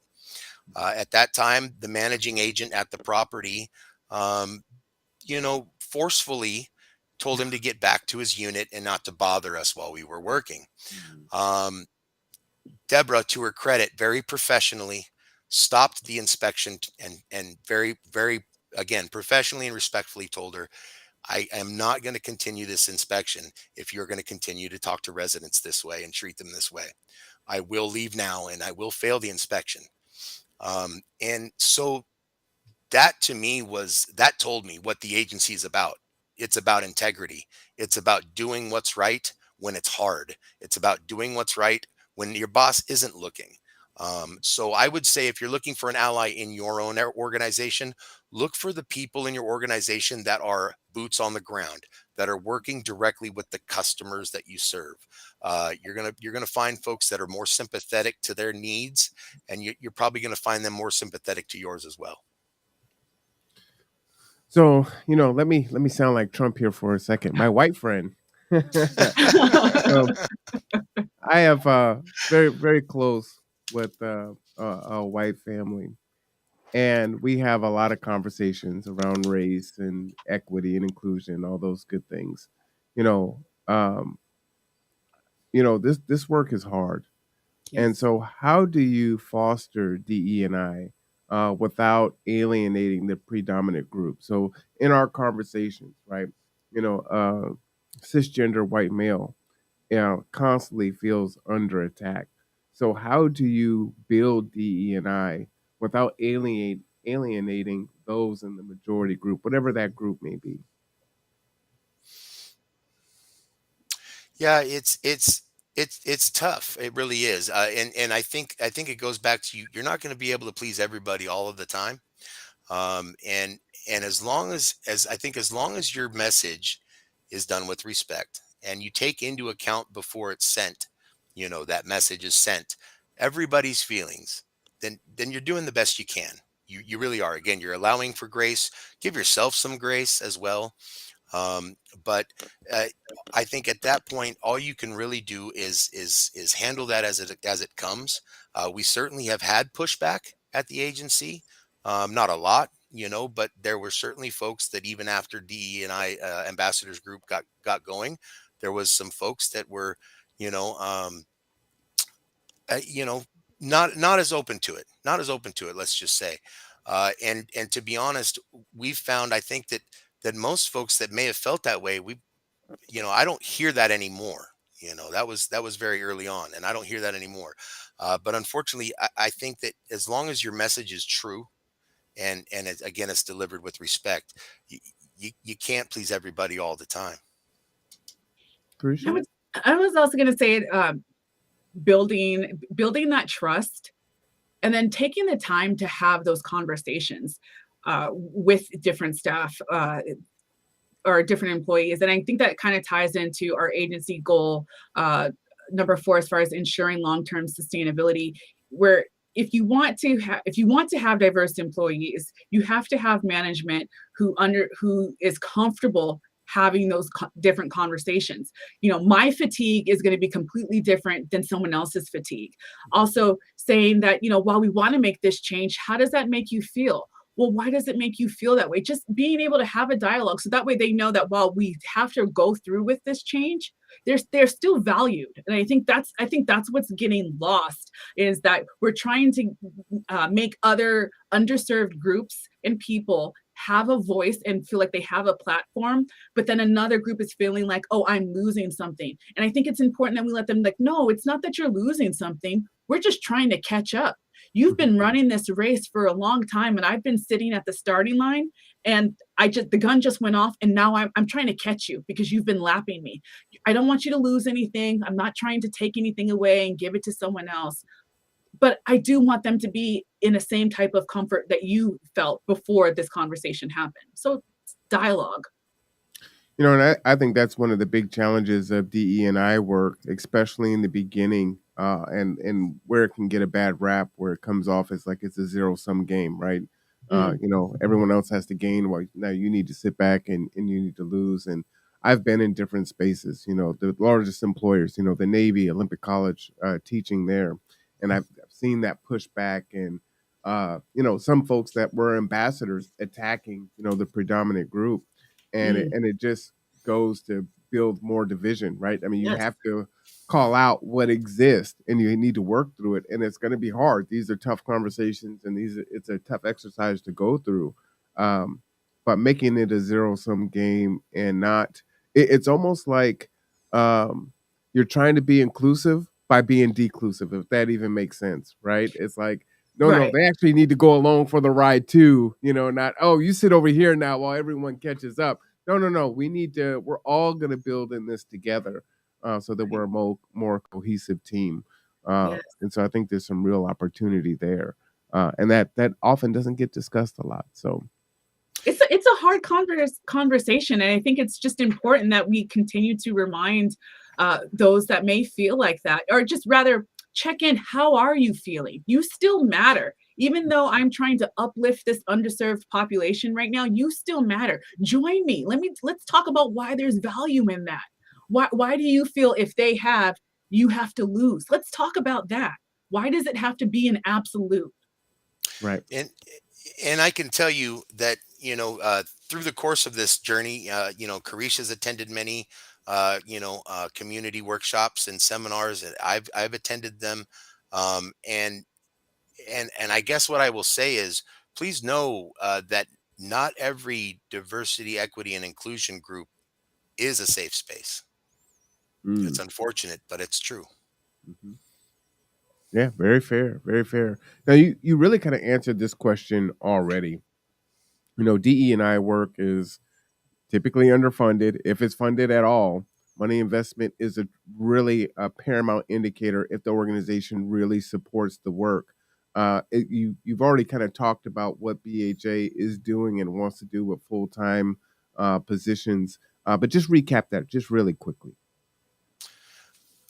Yeah, absolutely. Again, I think we spoke at the Freedom Festival on the 18th, and I had mentioned that my son and I saw Karen Vargas speak at Juneteenth in 2020, prior to the the agency's involvement in that festival, and when this learning journey started, and we were thinking of folks who we could speak with to start learning ourselves what diversity and inclusion and equity looks like, and how it should work. Karen was somebody that came to mind, and of course when she had a chance to speak to our ambassadors group and our leadership eventually, it was signed, sealed, and delivered. Everyone loves Karen. So at that point, the Juneteenth festival was going to be an annual thing for Bremerton Housing Authority to be a part of, and it's been something that we are so proud and honored to be a part of. To see the community come together every year is wonderful.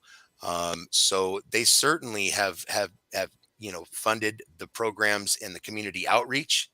Again, I would have to point to their approaching the board regarding the tuition reimbursement program that we offer to employees looking for continued education. They're again working to get that increased, and to me that too is an inclusive work, because again it's to help the betterment of all. So they definitely are willing to support the initiatives that are brought up. And then finally, the call to the board for a full-time employee to oversee these initiatives and help integrate our thoughts into our into our properties, and connect with our residents and connect with community partners. I mean, a full-time position, that's a sizable investment. Yeah. Absolutely. And I think that we have to continue to show the value in that. I mean, I think that even with the presentation, discussing it, going to different trainings, we know the value. But I think that as the board, they're stewards of taxpayer money. They want to make sure we're being responsible.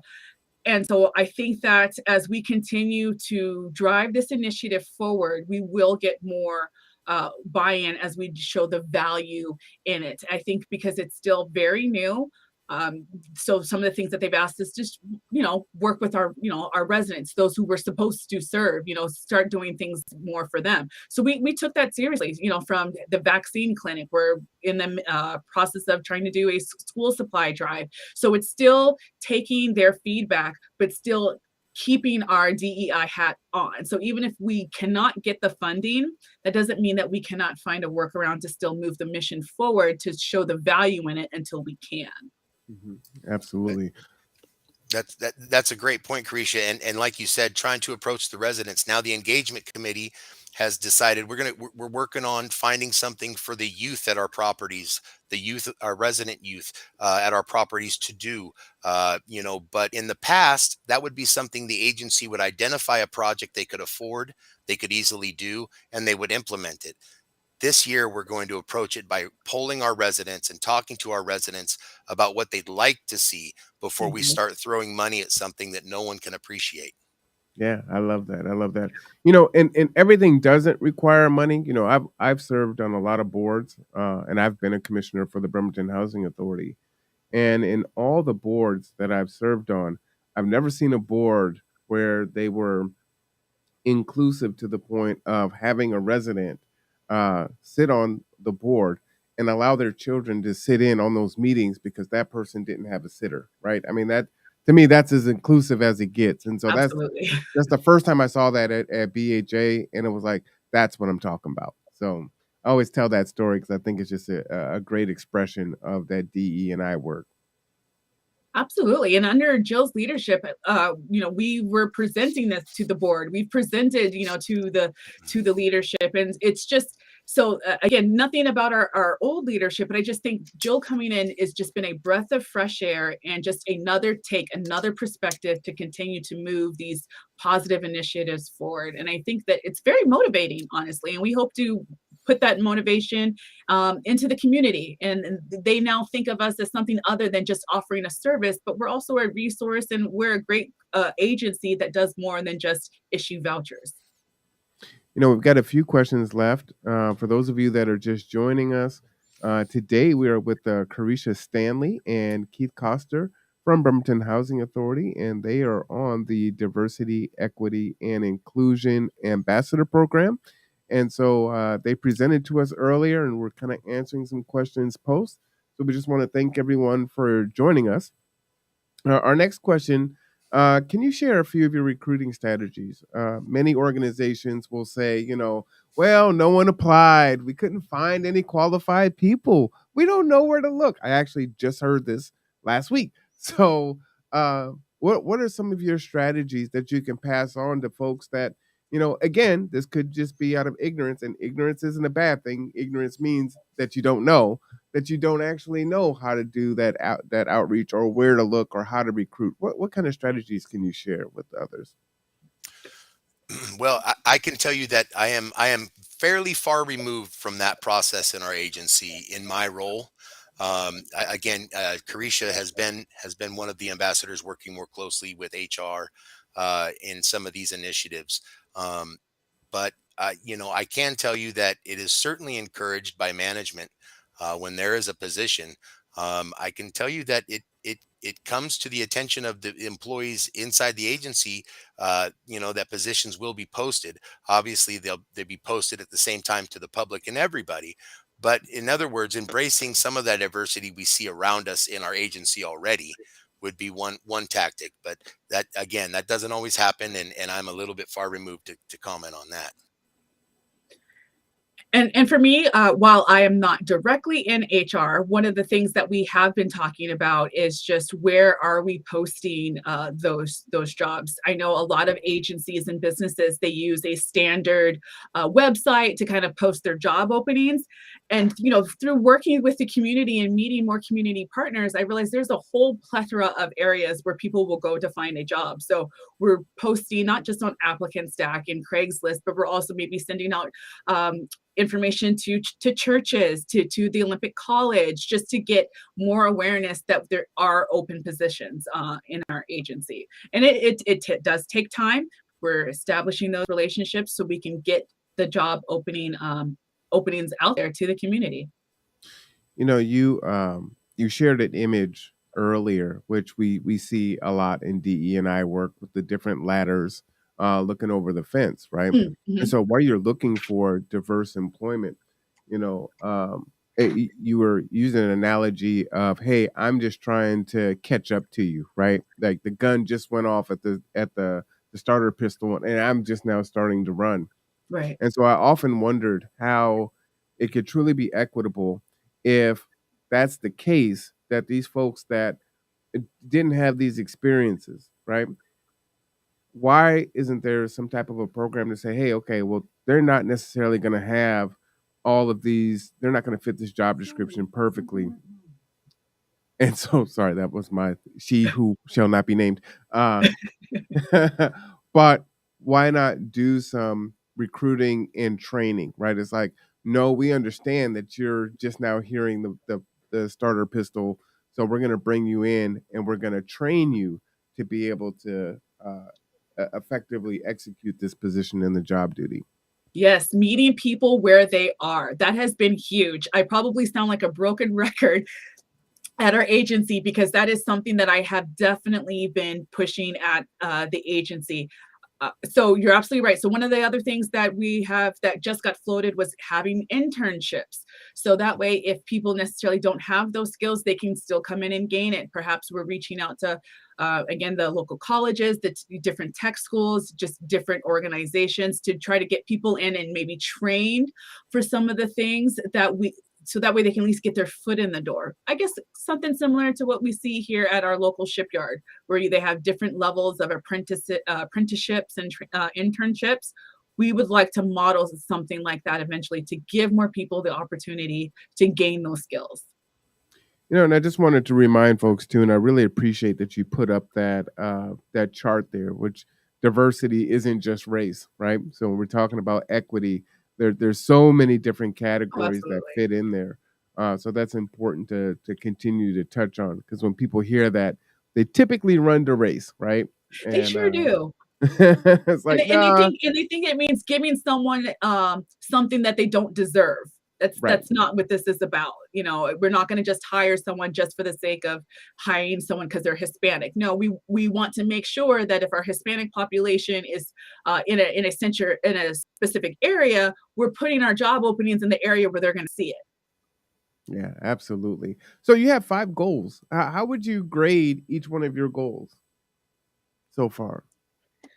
Well, as of today, right now, helping our residents, helping our residents thrive, I'm gonna give us an A right now, because we went from 0 to 100 really quick. We got feedback from our board about being involved with our residents, and we turned that around from our engagement committee, looking for ways to involve our residents.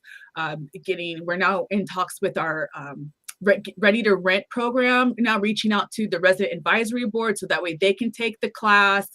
We are really looking for ways to help our residents thrive and just be more than just a voucher issuer. We're just a really agency that offers many, many resources. So I give us an A on that. Let's see, enhancing technology integration. Keith, you want to grade us on that one? Okay, I'll bring out the red pen. All right. Yes, that's definitely something that we haven't, honestly gotten a good handle on, bringing in new technology to help get the message out.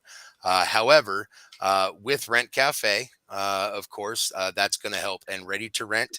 That absolutely will help, because there again, we're gonna see people who have gone into the computer, age, and are able to take their Zoom classes now, learn how to be, tenants that landlords are going to want and seek out, as opposed to tenants that may not have as good a shot if they go in unorganized to talk to a landlord about their credit history and about their rental history. So I would say absolutely, there's room for improvement. Nonetheless, I would say that perhaps that C minus that we get in that particular grade, Yeah. I think you'll see that it's made up in other subjects. Yes, absolutely. Nice. All right. How about goal 3? Fully utilizing our programs. I'm going to go ahead and give us a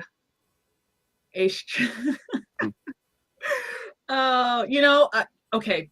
If I can, I'm going to say that this one, it's hard for me to grade this one because there's multiple layers that go into fully utilizing our programs. What I will give us is a probably B for effort right now. We have some internal workings that I think we need to work out, so that way we can streamline our processes, so we can be process resident information, applicant information in a more efficient way.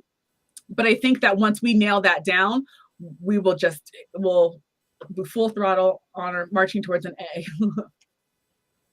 And it would help as well if HUD would help us out and increase our fair market rents so we can better compete. Again, we have to realize that we're in a military town where people get basic housing allowances, and that's hard for someone to compete with if they just have a flat rate for a voucher. Mm-hmm.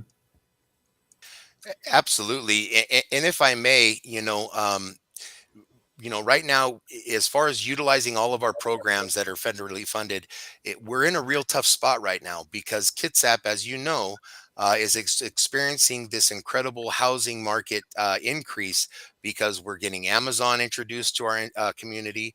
We have Seattle, who is just a ferry ride commute away, and they're bringing that Seattle wage, and Bremerton landlords know that. And they are utilizing it to the fullest. I myself was a victim on Highland Avenue when there was new construction of a new building. My rent, my landlord decided they were going to raise my rent $400 in a 1 month, span, because the condominium was finished and the property was now more expensive.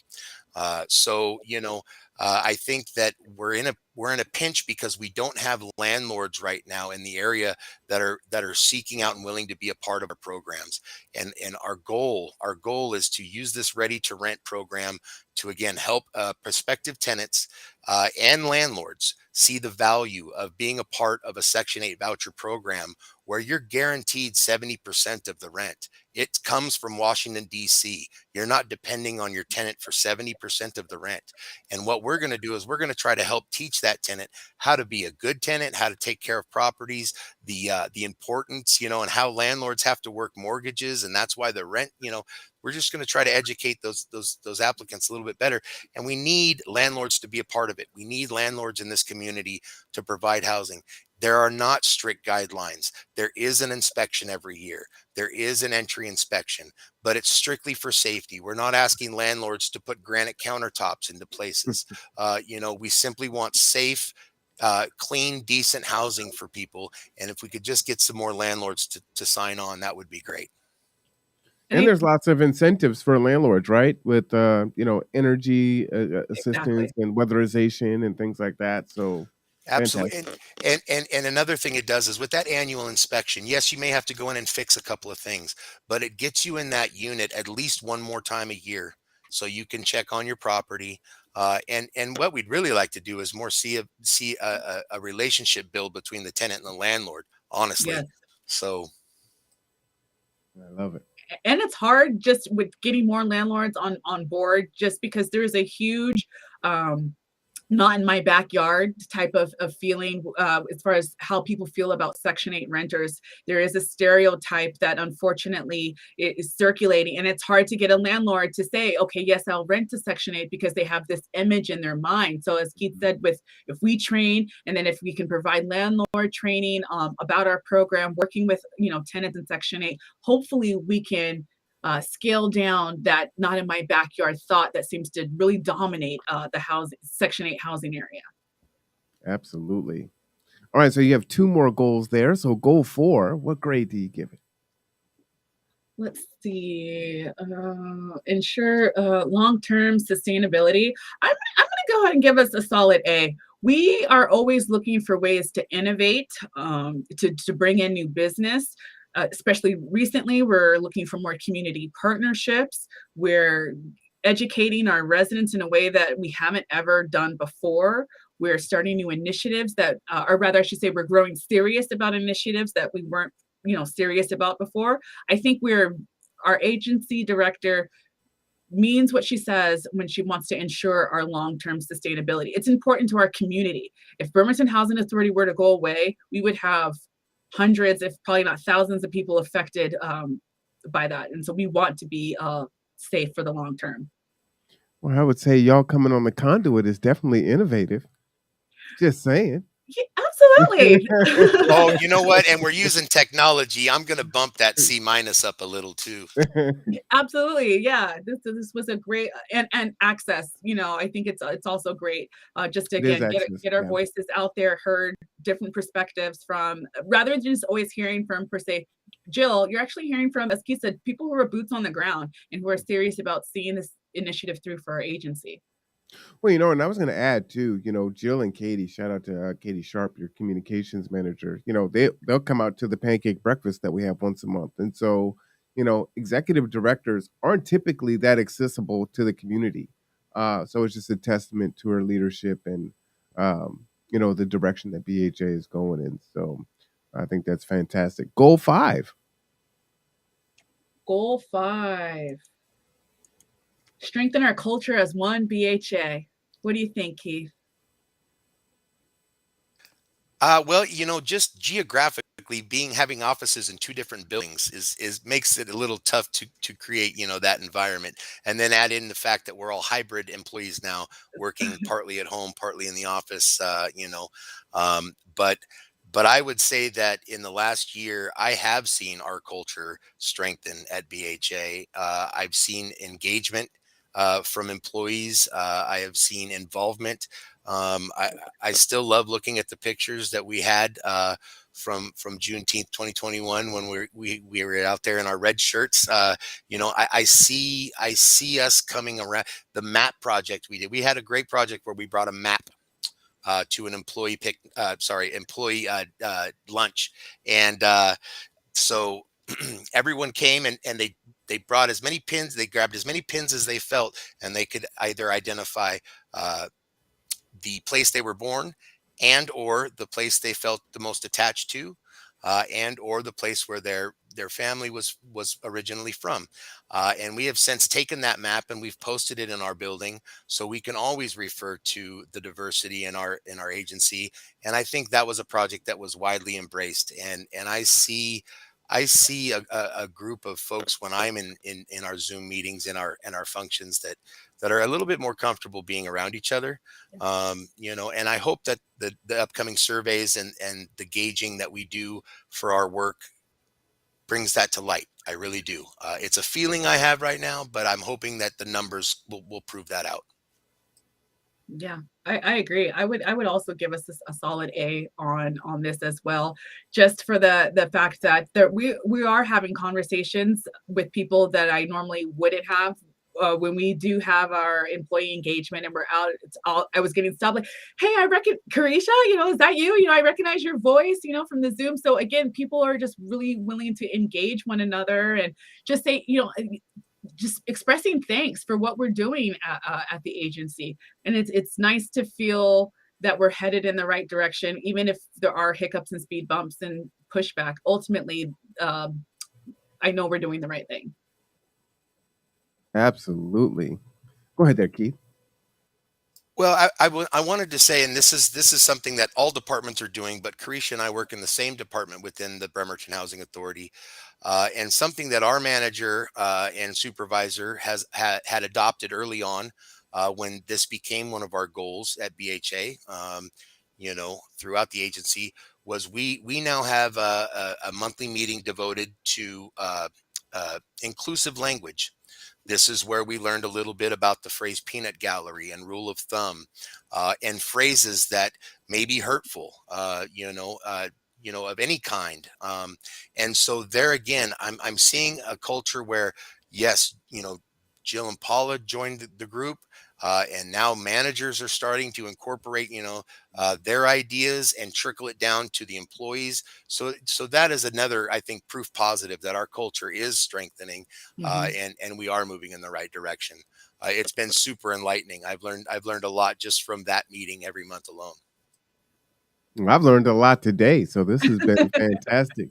So as we draw this conversation to a close, I just want to skip to the last question here, and I think this is one of the most important concepts when you're talking about DE&I work, which is grace. So when you're doing diversity, equity, and inclusion work, one, you have to extend grace, right? But you also have to give yourself grace. And there usually are some deficiencies, either one way or the other, or both sides, right? You have to give grace to the situation.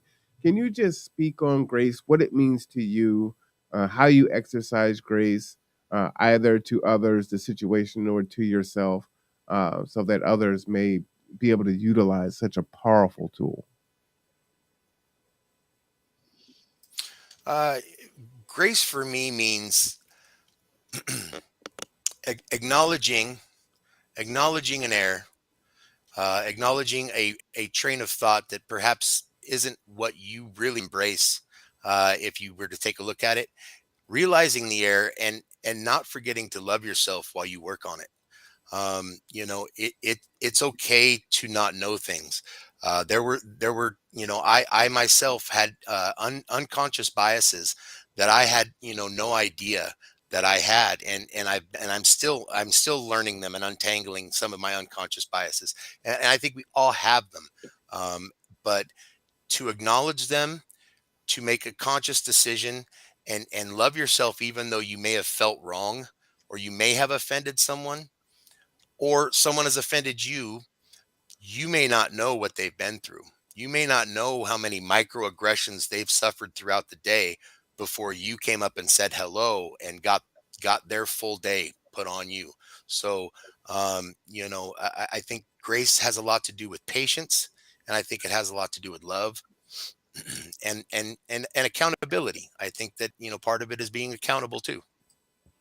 All fantastic words. I love it. Yeah. Yeah, I mean, honestly, I second what Keith said as far as grace, as far as just accepting that you cannot and will not know everything. I think it also means taking a moment before you respond to consider that person's perspective. I think there's a lot of times where someone says something and it's either triggering or it's inflaming, and we just automatically have our response formulated, but there's no pause to reflect on what they said, to try to think of why did they say that way? Where did they get this information? Just trying to understand. And I think that the grace in that is just being able to have the patience, like Keith said, realize you're not going to know everything, consider the other perspectives, and realize that sometimes we may just have to agree to disagree, and that is okay. But where else can we find common ground? I think grace is a multi-layered concept. Yeah, Miguel Ruiz wrote a book, The Four Agreements, which I think is a fantastic read. And two of those four agreements is, not to take anything personally. And oftentimes, if, as Keith was saying, what's going on with someone else has nothing to do with you. You might be the recipient of what's coming in, but it has nothing to do with you. So don't take anything personally. And another concept is always do your best, right? And we're not always going to be operating at 100%, but if your best is at 70, then just do your best at 70%. And those agreements really help to formulate how you go through life, and how you kind of navigate some of these stressful things. But I've got to give you guys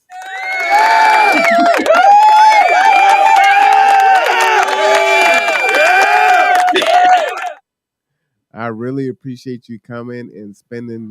This went 2 hours, so this was fantastic. I really appreciate your time to present and also to share. Right? I mean, this is a space of being vulnerable with a bunch of people that you don't know, and sharing your thoughts on what this work is, and how you feel and how you interpret things. So I really want to thank you. Our audience thanks you, and just your final word. Well, I would like to thank you, Marwan, very much for the platform and all of the work you do.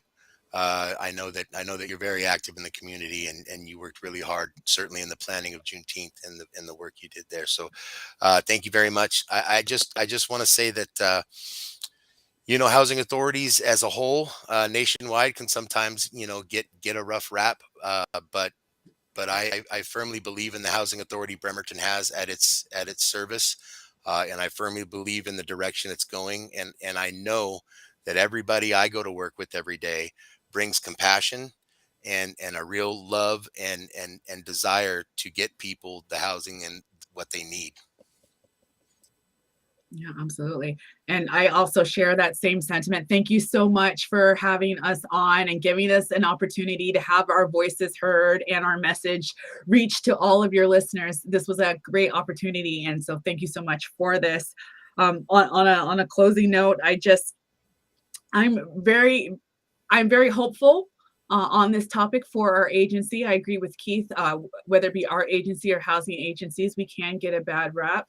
but we are taking steps to try to improve. We realize that we've got some areas of opportunity, and we're going to work on those, and we're going to continue to show up every day and do our best. And say what I tell my kids is that it's not perfection, it's just that we try our best, and we are committed to doing just that. Absolutely. Well, you heard it there. Thank you to our guests, Carisha Stanley and Keith Coster from the Bremerton Housing Authority. I hope to have y'all back. You're welcome anytime. Yes, we just appreciate your time with us. So for Bremerton Housing Authority, I am Marwan Cameron. This is The Conduit. We will be back in 29 minutes to cover the city council meeting. So Wednesday is my long day, y'all. So I hope to see you in 30 minutes.